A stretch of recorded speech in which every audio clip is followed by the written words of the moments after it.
اشفاق اللہ خان 22 اکتوبر 1900 کو اتر پردیش کے شاہجہاں پور میں ایک امیر زمیندار گھرانے میں پیدا ہوئے۔ وہ ایک قوم پرست اور انقلابی شخص تھے جنہوں نے اپنے مادر وطن ہندوستان کی آزادی کے لیے اپنی جان کو خطرے میں ڈال کر برطانوی سلطنت کے خلاف بغاوت کی۔ ان کے والد کا نام شفیق اللہ خان اور والدہ مظہر النساء بیگم تھی۔ اپنی والدہ کے اثر و رسوخ کی وجہ سے ان کی ادب میں دلچسپی پیدا ہوئی اور وہ اردو کے ایک مشہور شاعر بن گئے۔ وہ اسکول کے زمانے سے ہی حکومت مخالف سرگرمیوں میں ملوث تھے اور اپنی نظموں کے ذریعے حکومت کے خلاف ناراضگی کا اظہار کرتے تھے۔ انہوں نے اپنا تعارف رام پرساد بسمل سے کروایا جو ہندوستان ریپبلکن ایسوسی ایشن کے صدر تھے۔ ابتدا میں رام پرساد بسمل نے اشفاق اللہ کو اپنی انقلابی تنظیم میں رکنیت دینے سے ہچکچاہٹ کا مظاہرہ کیا۔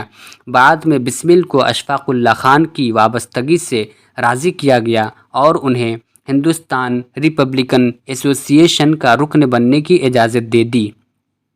اشفاق اللہ خان نے بسمل کی قیادت میں کئی کارروائیوں میں بڑھ چڑھ کر حصہ لیا۔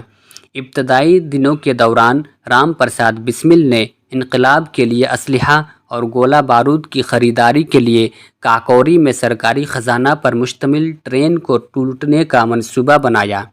اشفاق اللہ خان نے اس خیال کی مخالفت کی اور خبردار کیا کہ اگر ایسی کوئی ڈکیتی ہوئی تو حکومت انقلابیوں پر پوری طاقت سے ظلم کرے گی۔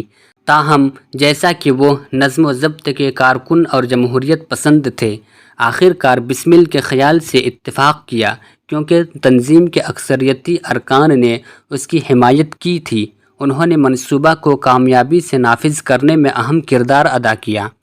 9 اگست 1925 کو جب ٹرین سرکاری خزانے لے کر کاکوری گاؤں سے گزر رہی تھی تو اسے لوٹ لیا گیا۔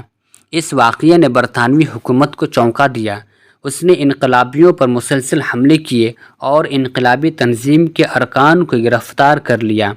واقعے کے بعد اشفاق اللہ خان زیر زمین چلے گئے۔ 1 سال کے بعد انہیں دہلی میں ان کے اپنے گاؤں کے ایک دھوکے باز کی وجہ سے گرفتار کیا گیا جس نے پولیس کو جانکاری دی تھی۔ مقدمے کی سماعت کے دوران انہوں نے کاکوری ٹرین ڈکیتی کے واقعے کی مکمل ذمہ داری اپنے اوپر لے کر بسمل کو بچانے کا سوچا۔ انہوں نے اپنے وکیل کے مشورے پر کان نہیں دھرے اور پریوی کونسل کو لکھا کہ وہ اس سارے واقعے کا ذمہ دار ہے۔ اس کے بعد عدالت نے اشفاق اللہ خان کو سزائے موت سنا دی۔